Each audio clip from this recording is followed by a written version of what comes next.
Halo, selamat datang di channel video saya. Dalam video saya sebelumnya, saya sudah membahas tentang kebenaran Islam. Kali ini saya mau mengajak Anda untuk berbicara tentang mu'alaf dan kebenaran Islam itu sendiri. Namun sebelumnya, jangan lupa untuk terlebih dahulu untuk mengklik tombol subscribe, like-nya, dan aktifkan loncengnya. Baik. Dalam video kami tentang 8 pertanyaan yang membongkar kesesatan alasan menikahi Aisyah karena kecerdasan, itu ada seorang komentar dengan akun David Syafatullah. Dia membuat pernyataan bahwa banyak mu'alaf itu karena menemukan kebenaran, ya. Memang komentarnya ini sama sekali tidak terkait langsung dengan video kami, ya. Mungkin karena saudara David tidak menemukan kesalahan dalam video tersebut, sementara dia tetap ngotot dengan iman Islamnya, maka keluarlah pernyataan banyak mu'alaf karena menemukan kebenaran. Artinya,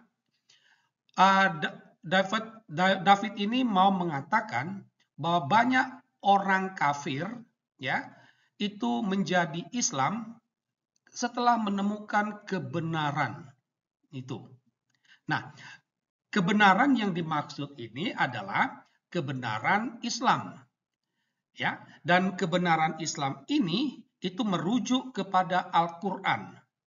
Maka seperti video kami sebelumnya, kebenaran Islam itu adalah kebenaran Al-Quran. Namun perlu disadari, perlu diingat, dan perlu dicatat bahwa kebanyakan kebenaran Islam itu belumlah teruji. Sekalipun sudah teruji, banyak kebenaran Islam itu yang ngawur, ya. Misalnya soal bahwa bukan Isa Al-Masih bukan Yesus yang mati di kayu salib, itu sudah terbantahkan. Bahwa matahari beredar pada garis orbitnya itu setelah teruji itu kan ngawur. Nah, sementara banyak kebenaran lainnya itu belum teruji. Ya, misalnya bahwa Ka'bah itu adalah makam Ibrahim. Ini kan belum teruji. Itu. Karena itu bagi kami melihat banyak orang jadi mu'alaf itu bukan karena kebenaran tetapi karena emosi. Ini sejalan dengan pendapat beberapa ahli, ya, yang mengatakan bahwa Islam itu tidak lebih sebagai agama irasional atau agama perasaan. Jadi Islam itu jauh dari nalar akal sehat. Dia hanya mengandalkan perasaan, emosi. Itu.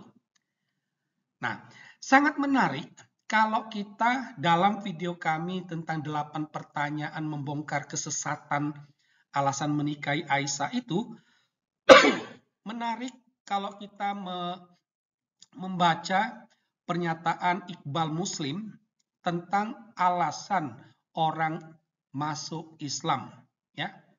Kita akan lihat satu persatu.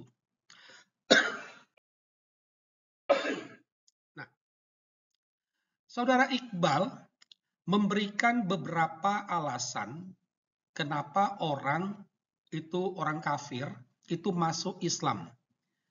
Dan saudara Iqbal sendiri mengakui kebanyakan bukan karena kebenaran Islam itu sendiri. Nah, alasan yang pertama itu yang disebut itu adalah alasan perkawinan. Hal ini dimaklumi karena Islam itu tidak mengakui pernikahan beda agama. Jadi kalau Islam mengatakan menghargai perbedaan itu omong kosong. Buktinya ini saja sudah nyata. kalau memang menghargai perbedaan, maka Islam harus mengakui pernikahan beda agama. Faktanya kan tidak. Jadi kalau orang mau menikah dengan orang Islam secara Islam, maka orang kafir itu harus mengucapkan dahulu 2 kalimat syahadatin. Dengan kata lain harus masuk Islam dulu. Nah ini. Jadi bukan karena kebenaran. Yang kedua, alasan cerai dan poligami. Kita ketahui bahwa dalam Islam itu boleh orang bercerai atau berpoligami. Saya banyak mengenal orang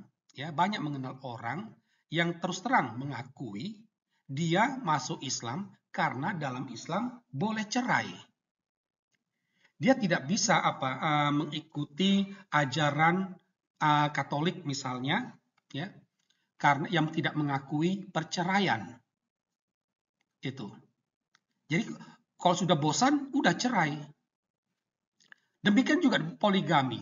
Ada beberapa suku yang kepala sukunya bebas punya istri banyak, akhirnya memilih masuk Islam.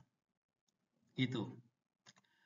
Alasan yang berikut, alasan sakit hati dan balas dendam. Ada orang ya, karena sakit hati terhadap oknum dari agama sebelumnya, lalu dia keluar dan dari situ dia melancarkan serangan terhadap agama sebelumnya. Ya. Dia mengatakan, "Oh, dalam Alkitab begini. Saya tidak menemukan ini." Padahal dengan cara pandang yang sama, kalau dia lihat Al-Quran, dia akan menemukan hal yang sama. Nah, ini banyak orang seperti ini. Ya. Dia sakit hati, kecewa, lalu dia keluar, masuk Islam. Lalu dia menyerang balik agama sebelumnya. Alasan yang keempat, alasan untuk mendapatkan pangkat dan jabatan. Saya banyak menemukan kasus orang, dia akhirnya masuk Islam supaya mendapatkan pangkat dan jabatan. Dan saya menemukan juga tak sedikit orang yang bertahan dengan imannya, dengan konsekuensi jabat dan pangkatan ya begitu-begitu saja. Ada umat yang mengatakan, saya kalau mau jabatan, kalau saya tinggal masuk Islam. Ada seorang ibu, dia mengatakan bahwa pimpinannya berkata kepadanya, kalau ibu pakai jilbab, ibu akan dapat posisi ini. Itu. Jadi Islam itu karena untuk mendapatkan pangkat dan jabatan, bukan karena kebenaran. Alasan ekonomi. Karena dalam Islam itu ada dana zakat untuk mualaf. Ya. Jadi zakat itu yang sering dikumpul-kumpulkan itu, salah satu peruntukannya itu ya untuk mualaf. Untuk menarik orang menjadi Islam. Ini. Di salah satu kabupaten di Bangka, itu pernah terjadi. Yang keenam, alasan karena disembuhkan dukun pakai ayat-ayat Al-Quran. Itu. Dia mengalami kesembuhan karena dukun tadi menggunakan ayat-ayat Al-Quran. Harus diingat, harus disadari bahwa setan juga dapat menyembuhkan penyakit kita. Ya, tujuannya supaya kita menyangkal iman kita. Kan tujuan setan kan begitu. Supaya kita menyangkal iman kita. Jadi setan juga bisa menyembuhkan. Itu. Alasan yang ketujuh, ada yang masuk Islam karena cuci otak. Oh, ini banyak terjadi. Ya. Dan biasanya orang yang sudah jadi Islam ini, dia akan menjadi radikal. Dia akan membenci bahkan orang tua kandungnya sendiri. Ini banyak terjadi di Indonesia ini. Orang masuk Islam karena cuci otak. Demikian 7 alasan menurut Iqbal Muslim kenapa orang menjadi mualaf. Tidak ada yang karena kebenaran. Ya. Jadi perlu disadari menjadi mualaf itu bukanlah karena kebenaran, tetapi lebih pada hal perasaan. Sekian dan terima kasih.